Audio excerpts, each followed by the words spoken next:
Hey, Sylvester, welcome back. Yes, sir. I'm back. Wow, I'm back. I'm back. wow. So they not like us. It is a very popular song. I can't really relate to it that much. I just know that people like it and I like it too. How does this song resonate? Like, how does this song make you? What memories or what kind of thought processes that this song, give a typical African American or Black American? Um, They not like us. well, I think he's necessarily speaking um about Drake because he's Canadian, and so Uh, it's more of a just saying Kendrick Lamar's from the West Coast, so from L.A. he's from Compton, so that's a very different part of the United States, mm, and so for me, I like the song. I think it's a hit. I don't I don't necessarily think he was. I think he was dissing Drake, but I don't think he was necessarily dissing like other cultures per hmm. se. But he was more so targeting Drake as the rapper, the entertainer.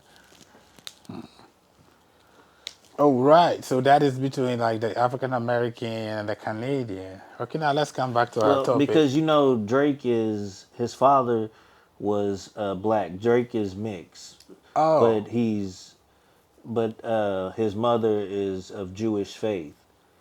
So so it's a black and a Jew. Yeah, yeah. yeah, yeah. Talking about Jews, I came across some Black Americans, African Americans, blacks who said they are the true um, Jews, Hmm. and we the Africans are the what's the term you use?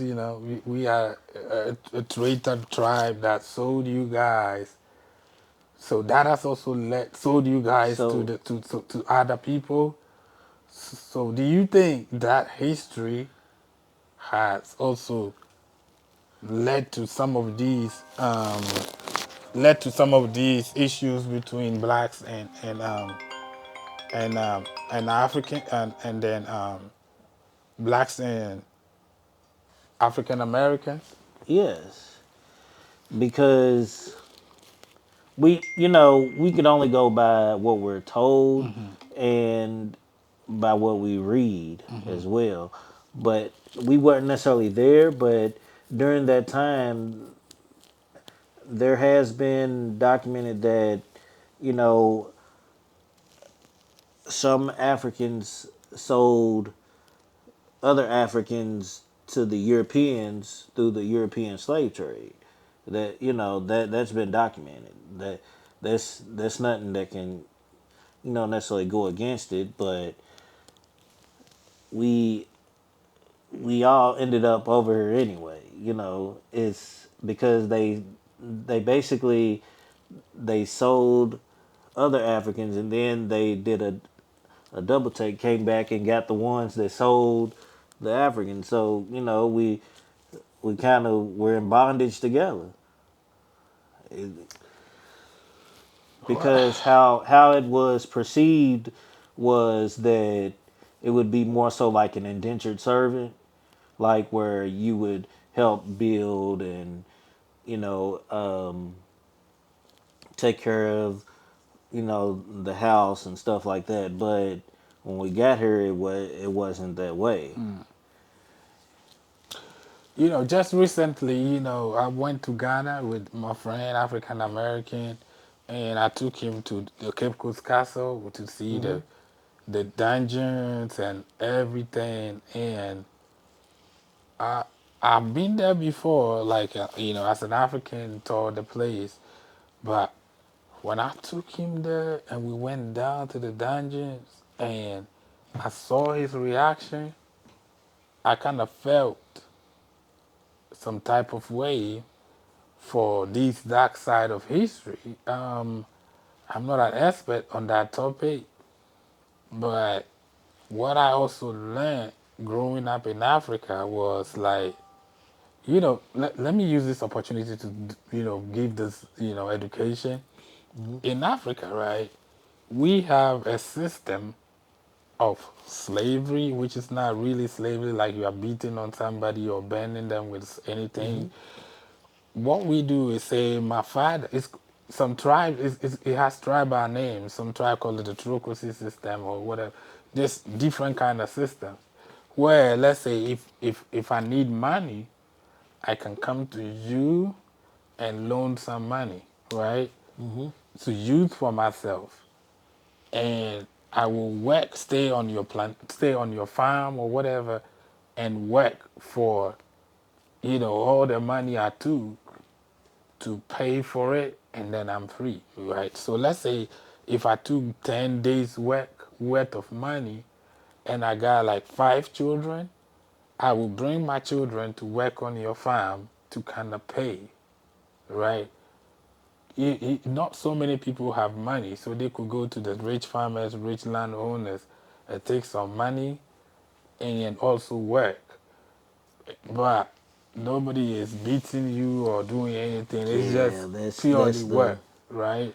that's the other side of it, you know. So, like I said, I'm not really the expert on this, but however Mm-hmm. it is a very dark side of history that we cannot ignore and tell African Americans like just forget about it. Right. It's not that easy. It's easier said than done.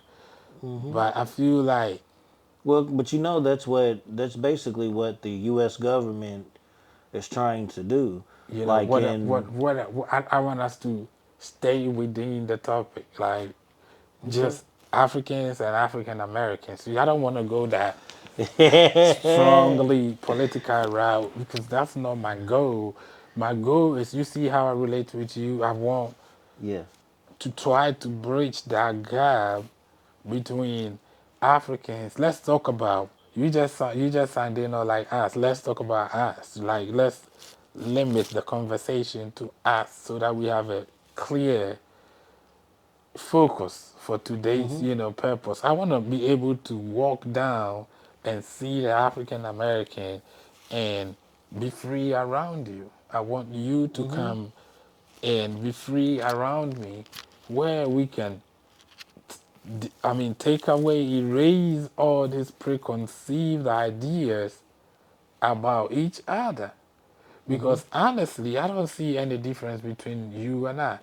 I took my friend to Ghana and I told him we were going to places, and sometimes I would tell him, um, don't talk, just keep quiet, just because I don't want to draw attention to people saying that there was Mm-hmm. somebody here, there. I just don't want anything.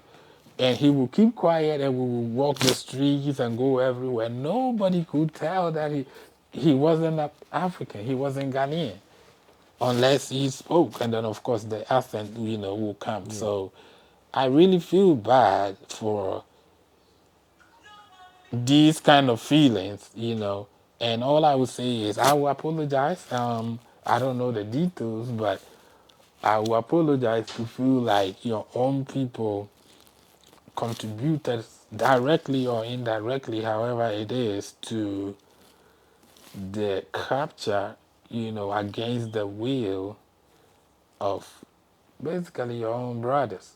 Mm-hmm. But do you feel like we can, that being said, do you feel like a day will come where we can be able to go past that? Um. Yes. Um.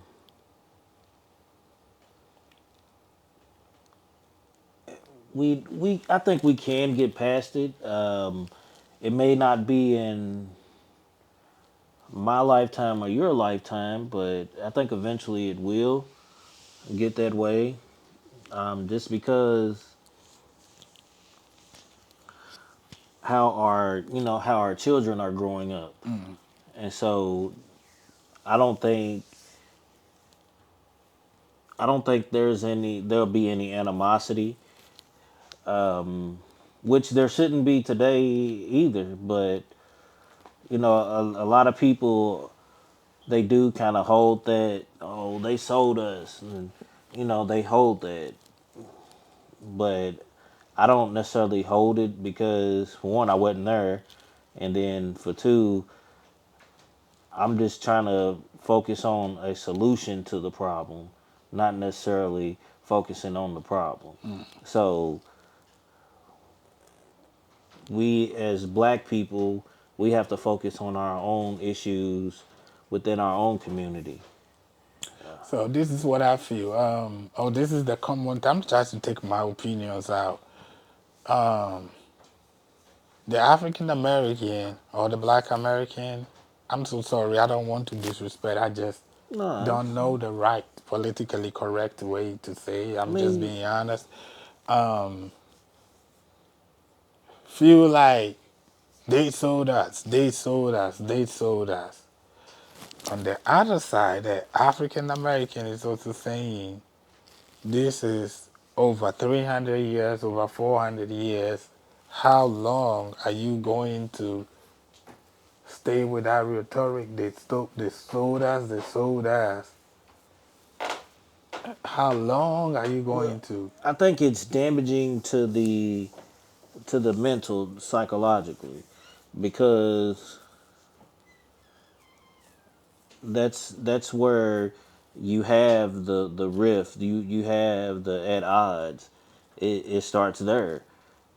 It you know and a lot of black people in America, or African Americans, however you want to say it, African Americans, Black Americans, they're they're not knowledgeable of where they come from. They don't know if they don't even know about the Moors, or Mansa Musa, one of the richest men to ever walk this earth. Mansa Musa Mansa Musa, yeah, from the Mali Empire. Yeah. yeah. Like they, and so in order to be aware of self, you have to know where you come from. You have to know your past and your background. I can tell you that my grandmother was born in Birmingham, Alabama. Her father was white and Cherokee Indian.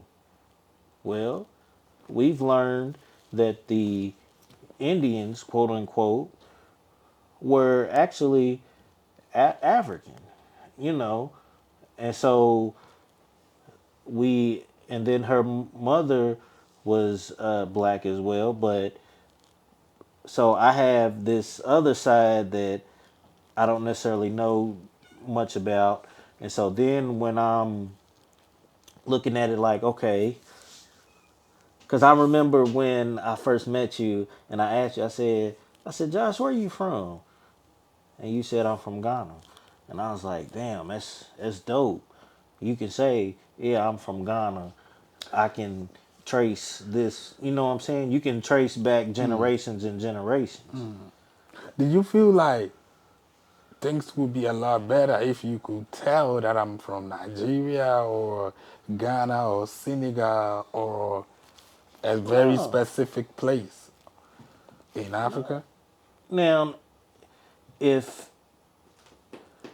I was knowledgeable of the different cultures, yes, but just seeing you, like you said, like, I don't necessarily judge a person on what their race or culture is. I judge you as a person, not necessarily judge, but I view you as a person. You know how this person interacts with other people.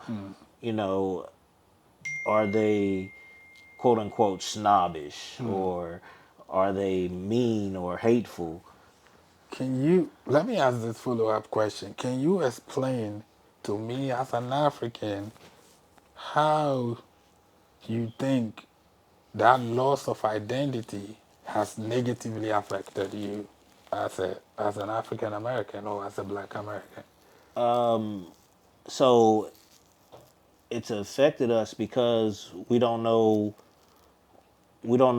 our own ancestors. We don't know our own traditions, and being able to speak different languages, you know, which we can learn, yes, but what were my great ancestors speaking? What, and sometimes I think that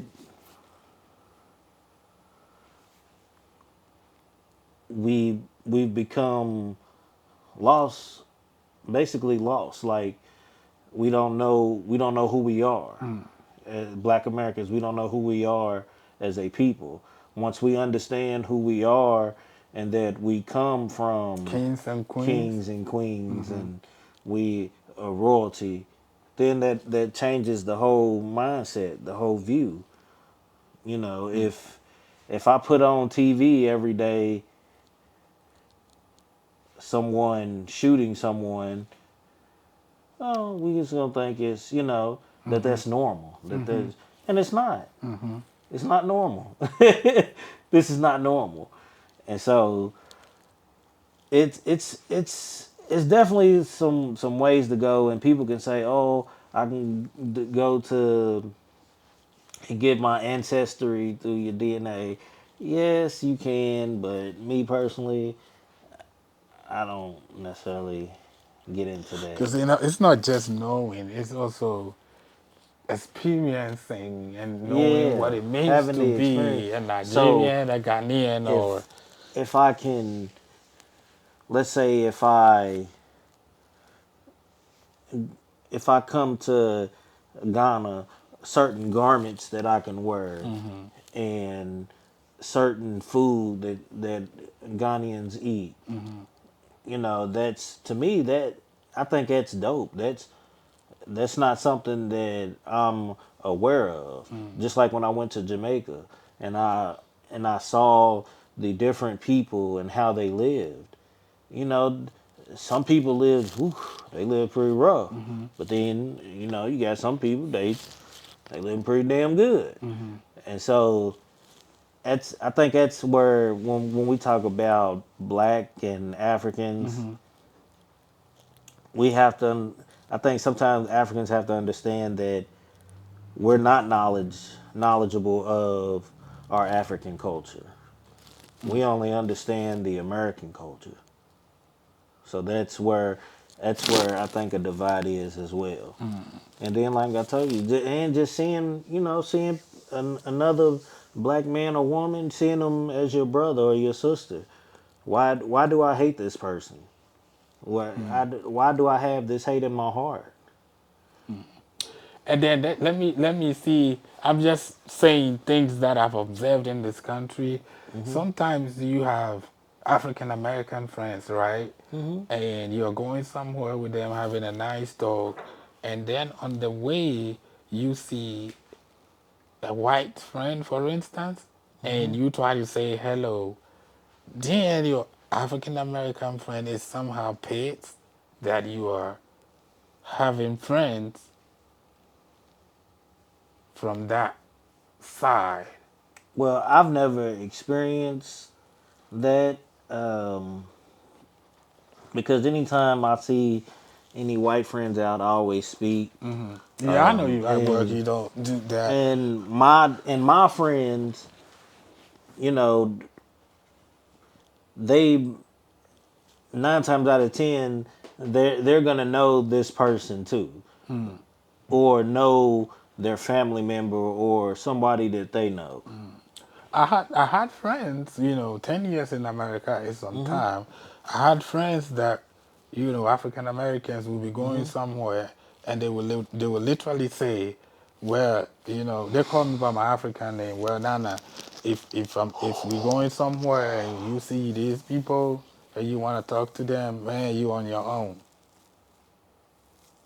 So they feel like when the Africans come here, we kind of see we are more prone to go and be laughing and hee hee ha ha, like doing all kinds of overly friendly stuff, almost worshiping, the race I'm talking about. What do you think about that?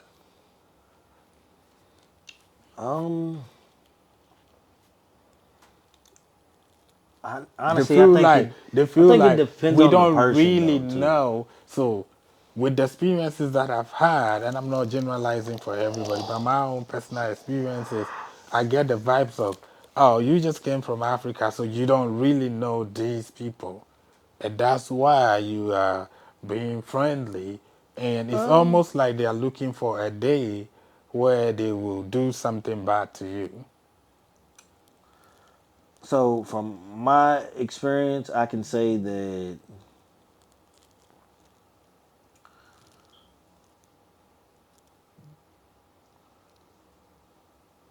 if a white person or any person, the why is it a problem with being nice or cordial to someone, speaking, saying hello? But that's the mindset that Black Americans have been conditioned to have. You got to think from what 16, 1700s Mm. until the present. Look, if you see all the events that Black people have been through, it's kind of like whoa. Even as up to the killings and of Black people by police officers, and and sometimes they say it's justified, but you know it's I think that sometimes us as Black people and Africans, we have to understand that we all kind of come from the same come from the motherland. Mm. We we have to not put us and separate the categories, because like I said, when I first saw you, I didn't know that you were from Ghana. Hmm. I didn't know that. I did until you started speaking, and I was like, huh, he's he has an accent. Where I wonder, I knew you were from Africa, but I didn't necessarily know that you were from Ghana Ghana or this or or that. this or that. Yeah, Yeah. and Mhm. and like you said about your friend when y'all went to Ghana, and you said don't say nothing, and people probably did. Yeah, they thought he was. Yeah. In fact, when we went to Ghana, the funny thing is, it's been a long time that I went myself. So I told him to get all these, shots and everything. And I thought I was Ghanaian, so I didn't need it, and I didn't do any immunization or anything like that. So when we went there, we ate the same food. I eventually got sick. He didn't get sick. He's telling me, "You see that I showed you that I'm more African than you." And he was so like, he said, "I told you I'm more African than you. I'll show you videos and pictures." And he said, "Josh, thank you so much because this is what I've always wanted to do, but I've always had these misconceptions. And when I found you and I realized that you saw my family, my people, and I felt like I'm safe and I went with you, you really made a dream come true." So I got him multiple 5-year visas.